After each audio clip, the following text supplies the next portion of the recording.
is Jesus Christ into vengeance? Just asking for 8 billion people. And a lot of the Christians, you know, a lot of the Christians say out loud, was Christ your Savior into vengeance? Vengeance on your foe? And people are like, no, God does, but not Jesus. But some people say Jesus is God, so yeah. But then there's the question of what's the difference between vengeance and justice. Like, obviously, if someone commits a horrific crime, then there should be justice. But justice doesn't always imply punishment. So I don't know. I don't think revenge and speaking out after the threat has been neutralized to go make your emotions on that guy, like that doesn't. I do not. That is a repetitive cycle that will grind us into the dust. So we've got to be careful not to fall into it. I think it's all breaking down. This is what happens. And then eventually people don't feel safe on the subway trains. Eventually things are going to get a bit worse than this. We have the video of the guy in Stockton beating the guy with a stick. That guy was on camera, with the store clerks. And so they grabbed him and said, what do you do? Look at him. Pull out kind of weapon. Did he have a knife or something? Look at the knife. Yeah. What was I thinking? Yeah, that's 50. One knife to the chest. That was dumb. And so they start hitting him. All they had was a stick. And then the guy just cried, and then there's more photo of his body camera footage showing the guy on the ground just being stopped. Eventually the cops came and got him.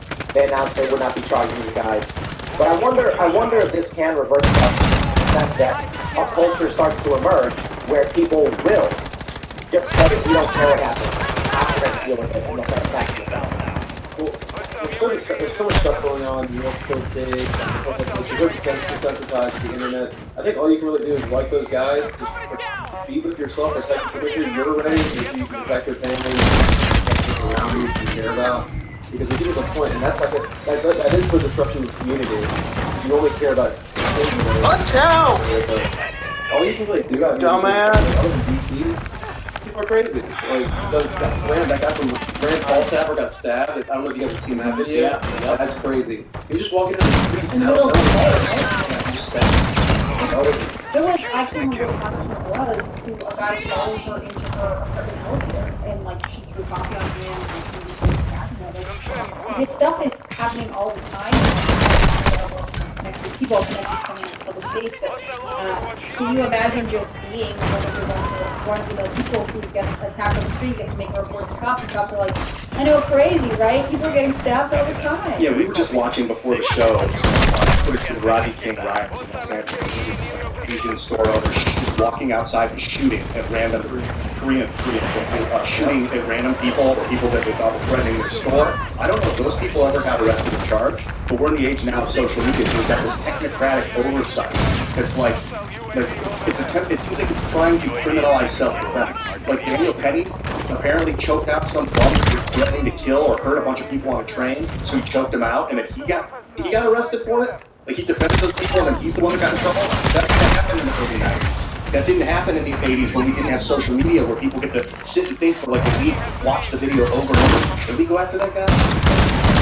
They mentioned on Wikipedia that no riders were fatally shot by any of the Korean bombers. The interesting thing is they point out that because South Korea had a 2-year mandatory military service, all these guys had no firearms.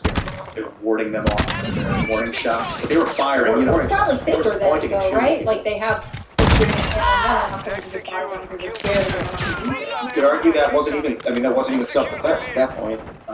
Because there was maybe, but I didn't think people weren't near the store that they were shooting. I didn't see any people on cameras just moved out the front shooting like you get around. Not so much the point. The point is this technocratic march towards communism is making us look at ourselves hypercritically and criminalize self-defense. We've got to stop doing that to ourselves. We have to let self-defense reign. You need to be able to defend yourself in your community, or the community will fall. You have to do that. We watched that clip hundreds of times over and over again. You've been in like it's quick. It's not like you're sitting there and you're deciding your next move. You're trying to sit there and you're surviving the reaction. So people like they see this like, oh, I'm gonna shake it for that long. I was like, well, I don't want that guy for your life. You know, like guys like that. You have no idea. He could get up and kill you. That's the thing about the guy that seeks to stop him while beating the guy with the stick. And there are some people being like, yeah, but they have to go and he's begging his front. It's like, kill them. Hold some kind of weapon and threaten them to death. And he threatened to shoot them in the past. That was reported. they're not training. It's not like they're police officers. It's not like they're jiu-jitsu fighters on the ground and wrestling this guy's knife away. Like, they're not. Have you seen the video of the guy who executed him? Yeah. He walked by the counter, one the counter, he put his hands up. The guy opens, ready to take the money, looked at him, shoots it in the head, and then grabs the money and just walks out. And so we built this system where we're supposed to tell the victims, just sit there and hope you don't die. But Maybe there's a different quote than like New York 7. These stats, so they did this one. yeah, and they put him on right. A woman got mad because the station cost too much money or something like that. Told her boyfriend, the boyfriend came and started hitting the store clerk, and she pulls out a knife, fights, and grabs the knife from him, stabs the guy who was beating him. The guy, I guess he died, is that what happened? Or no, he went to the, he didn't die. I don't know if he might But have they arrested the store clerk. And then only after, for assault or something. And then only after major outcry did he get released. If those guys with the stick at easily, and like if they're in the wrong place, wrong time, wrong EA, we're talking about this kind of stuff right now. Or no one caught it on video. It's like there are people who are in the right to defend themselves who don't get the kind of public access to defend themselves. They're dependent on someone else advocating. It feels so obvious. I don't know if this is true. It feels like foreign governments and foreign corporations, I'm talking about the World Economic Forum, I'm talking about the CCP, God knows the Western governments involved, are trying to get the United States to fail. They want us to hurt each other and to die, and they would love for us to criminalize our own defensive capabilities. So why would you let that happen? Why? Think about it. Yeah, I mean, I think you're right. I think people do want to see them fail. And that's why people around that. I don't know how to help. I don't know how to help besides making some grand sacrifice. All you can do is like work on a small community where your friends are, like try to make sure that they're safe, they're healthy, they're working hard, they have a good avenue to get out of this stuff. And I think about, like, I used to be a little bit more like, what are we gonna do full rapid? That's not gonna work out. Like, maybe it does, maybe we have to. I mean, that's what ultimately gonna happen. But what you can focus on when stuff is going like this is make sure you're armed, make sure you're healthy, make sure you have a good food supply, like make sure you know how to farm, you know how to hunt. That's all. I have friends that have never held a gun. Like, I've never shot a gun. Like, what if it all does go bad and you have to start hunting, fishing, and stuff like that? At least I was raised that way coming from the South. Like, I can't imagine some Yankee guys up in the north. Like, what are they gonna do? Like, think of the gazebo up there. Yeah, there's nothing. I mean, if you make a lifestyle choice for you live in certain cities, I get that, but I think there's a lack of long-term.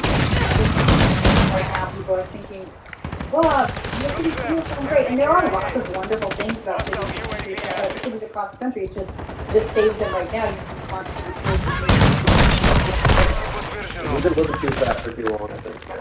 I think that's part of it. We're going to talk for too long.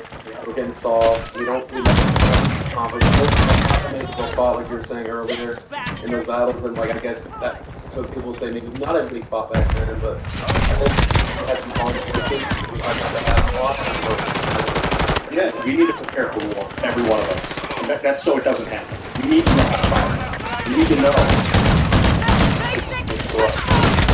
They started working out because they are more and more conservative. that study was right. I was watching videos about on the ancient Romans, how they would conquer Capua, for instance, their southern neighbors. There's a bunch of farmers. They didn't know how to fight because they lived their whole lives as just farmers living off the land. And then when the mountain men came in, they knew how to fight. They were the ones that took the land. So if we don't know how to fight, we're basically these bad farmers waiting to be taken. And it's not like that stuff doesn't happen anymore. It's not like there aren't hardened warriors out there that want our stuff. You need to be prepared. Battle on that stuff. And China's got super soldier programs. Yeah, you know that? Oh, yeah. Classic China. They just do whatever sci-fi thing they saw in the 80s. Like, China's just gonna try. Look at this story.